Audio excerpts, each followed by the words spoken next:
Hello guys, Radhe Radhe. कैसे हैं आप सब? आई होप आप सब अच्छे होंगे। This is me Poonam and welcome back to my channel.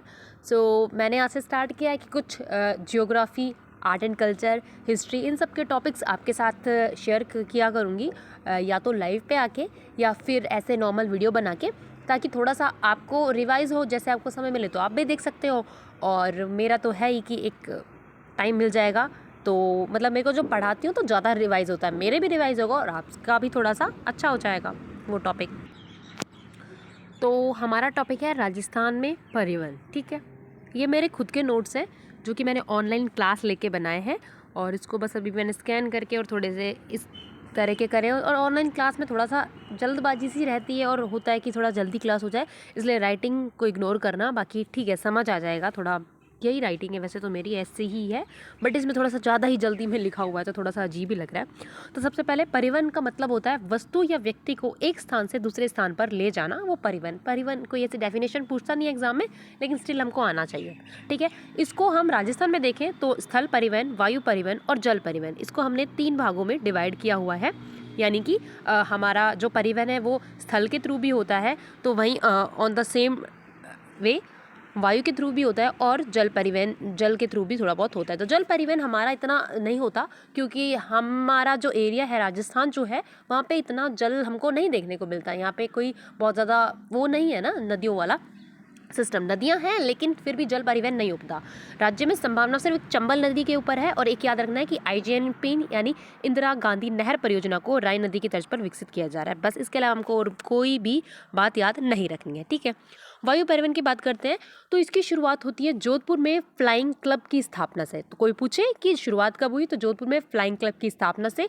इसको स्थापना का श्रेय या फिर वायु परिवहन को हमारे भारत में लाने इंडिया राजस्थान में लाने का श्रेय किसको जाता है, तो महाराजा उम्मेद सिंह जी को इसका श्रेय जाता है। तो यहाँ पे हमको 3 चीज़ें पढ़नी है।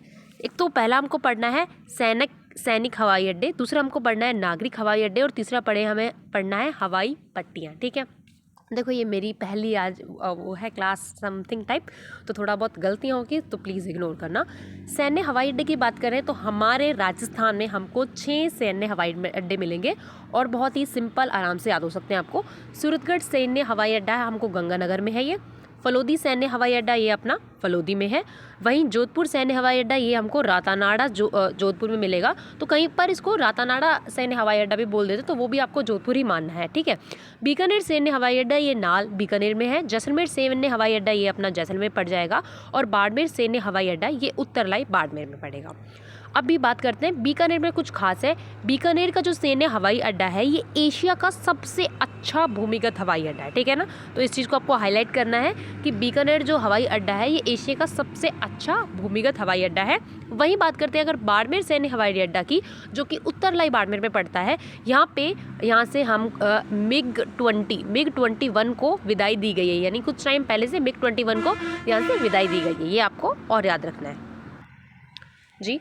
एक चीज़ और कि जो सैन्य हवाई अड्डे होते हैं ना, इनका संचालन भारत सरकार करती है, हमारी राजस्थान सरकार से इसका लेना देना नहीं है। ठीक है ना, अभी हमने बात करी थी कि सैन्य हवाई अड्डे पढ़ेंगे, उसके बाद हम नागरिक हवाई अड्डे पढ़ेंगे। तो नागरिक हवाई अड्डे भी कुछ नहीं है, सिंपल से हैं। हमारे यहाँ पे 8 नागरिक हवाई अड्डे हैं। एक है नागरिक हवाई अड्डे और सैन्य हवाई अड्डे। अब कंफ्यूज मत हो ना, सैन्य हवाई अड्डे वो होते हैं जहाँ पे हमारी जो सेना है, क्योंकि जो नेवी वगैरह मतलब जो सेना है हमारी, उनका आवागमन होता है वो हवाई अड्डों से। और नागरिक हवाई अड्डे जिनसे हम सिटीज़न, हम जो नॉर्मल हम राजस्थान के निवासी हैं, या फिर हम कहीं बाहर जाना चाहते हैं, जैसे जो जयपुर है तो ये इंटरनेशनल हवाई अड्डा है, तो जयपुर से हम मुंबई जा रहे हैं, कहीं भी जा रहे हैं, तो वो वहाँ से हम जा सकते हैं। तो ये हम सबके लिए ओपन है। वो उसमें सिर्फ हम नहीं जा सकते, वो जो हवाई अड्डे उनमें हम नहीं जा सकते। लेकिन ऐसा है जैसे बीकानेर हवाई अड्डा, वो बीकानेर सैन्य हवाई अड्डा भी है, तो वो दूसरी एक ही अड्डा है, लेकिन वो अलग है, उसका थोड़ा सा अलग पोर्शन है और उसका अलग पोर्शन है। तो हम उनकी साइड हम नहीं जा सकते, लेकिन सैन्य हवाई अड्डा में। ठीक है, तो नागरिक हवाई अड्डे देखो, एक तो है बीकानेर हवाई अड्डा नाल बीकानेर में, उसके बाद हमको मिलेगा जैसलमेर हवाई अड्डा जो कि जैसलमेर में, फिर बाड़मेर हवाई अड्डा उत्तरलाई में। ये 3 हवाई अड्डा, और एक हमको जोधपुर हवाई अड्डा जोधपुर आता नाम, ये हम ऑलरेडी पढ़ चुके हैं। तो 4 तो यही नाम हो गए, 4 हमको नए नाम याद करने हैं। एक तो उदयपुर हवाई अड्डा, बहुत इंपॉर्टेंट है उदयपुर हवाई अड्डा। ठीक है,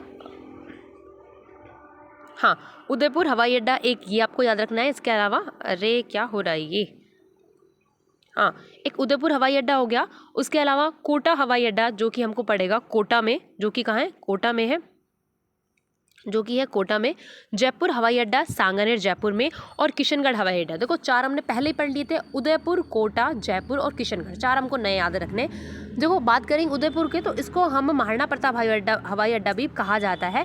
2024 में से कस्टमर सेटिस्फेक्शन में दूसरा स्थान प्राप्त हुआ है, इसलिए ये थोड़ा सा स्पेशल हो जाता है, ठीक है ना। तो उदयपुर हवाई अड्डा डबोक में है और इसको 2024 में कस्टमर सेटिस्फेक्शन में दूसरा स्थान मिला है। जयपुर हवाई अड्डा की बात करें तो अपना सांगानेर जयपुर में पड़ेगा, राज्य का पहला अंतर्राष्ट्रीय हवाई अड्डा यानी इंटरनेशनल हवाई अड्डा है। और अगस्त 2024 में अडानी ग्रुप ने इसे लीज पर लिया है अगले 50 सालों के लिए। तो ये याद रखना है स्पेशली, ठीक है, ये चीज़ आपको स्पेशली याद रखनी है कि अडानी ग्रुप्स ने इसको, भैया क्या हो जाता है, कि अडानी ग्रुप ने इसको अगले 50 सालों के लिए लीज पर लिया है। वहीं बात करते हैं किशनगढ़ हवाई अड्डे की, तो पायलट ट्रेनिंग इंस्टीट्यूट का संचालन किया गया है यहाँ पे। और स्वदेशी जो जीपीएस गगन, सुना होगा आपने ये ना, जीपीएस गगन का सबसे पहला प्रयोग किया गया था, वो भी हमारे किशनगढ़ हवाई अड्डा में किया गया था। देखो तो 4 तो पहले है, बीकानेर, जैसलमेर, बाड़मेर और जोधपुर, ये तो पहले से ही हमको याद थे, मतलब जो सैन्य हवाई अड्डा भी थे, ठीक है ना। उदयपुर, कोटा, जयपुर और किशनगढ़, 4 और याद रख लेने, ठीक है ना। अब एक इंपॉर्टेंट चीज़, ये इंपॉर्टेंट चीज़ जो है मैं रेड से हाईलाइट कर रही हूँ कि जोधपुर हवाई अड्डा और उदयपुर हवाई अड्डा, ये जो है निम्स के अंतर्गत, निम्स क्या है, नेशनल मॉनेटाइजेशन पाइपलाइन स्कीम, इसके अंतर्गत आते हैं, ठीक है ना। नेक्स्ट पेज पे जाते हैं अपन। हवाई पट्टियाँ, बस इसको करने के बाद हमारा ये वाली क्लास यहीं पे ख़त्म करूँगी, क्योंकि बस ऐसे ही करूँगी क्योंकि अभी मैं इतनी नहीं हूँ रेडी, ठीक है। हवाई पट्टियाँ की बात करेंगे तो हवाई पट्टियाँ 2 तरह की होती है, वही जैसे हमने हवाई अड्डे पढ़े हैं वैसे हवाई पट्टियाँ भी 2 तरह की होती है, नागरिक हवाई पट्टियाँ और सैन्य हवाई पट्टियाँ। नागरिक में भी 2 प्रकार की, सरकारी और निजी। जो सरकारी तो बहुत सारी है तो वो हमको याद करनी नहीं है, निजी यानी जो प्राइवेट है वो याद रखनी है। एक तो पिलानी झुंझुनू में है, जिसका संचालन बिरला ग्रुप्स करता है, ठीक है, यहाँ से आप देख सकते हो, मैं जो पढ़ा रही हूँ ये रहा, ठीक है ना। कांकरोली राजसमंद में है, जिसका जो संचालन जेके ग्रुप करता है। वहीं 12 में है एक, और इसका संचालन अडानी ग्रुप करता है। और निवाई टॉक में इसका वनस्थली विद्यापीठ करता है। सिंपल सा है, वापस से चलते हैं। पिलानी में उसका ग्रुप, पिलानी का संचालन बिरला ग्रुप्स, कांकरोली वाला का जेके ग्रुप्स, 12 वाले का अडानी ग्रुप्स और निवाई टॉक में वनस्थली विद्यापीठ, ठीक है। अब सैन्य हवाई हमने बात करी, जो हवाई पट्टियाँ हमने नागरिक वाली में निजी पढ़ ली, लेकिन सैन्य वाले में सिर्फ एक ही हमें, बाखसर। बाखसर कहाँ पे है, बाड़मेर में। बाखसर शाहगढ़ बाड़मेर में, यहाँ पे NH 925A, ये हमारे नेशनल हाईवे का नाम है, यहाँ से गुजरता है ऐसा कुछ। और यहाँ पे यहाँ C130J हस्यूलस विमान उतारा गया। सिर्फ आपको इतना से याद रखना है, कल हम पढ़ेंगे, मतलब थोड़ी देर बाद पढ़ेंगे हम सड़क परिवहन, ठीक है। Take care, bye bye.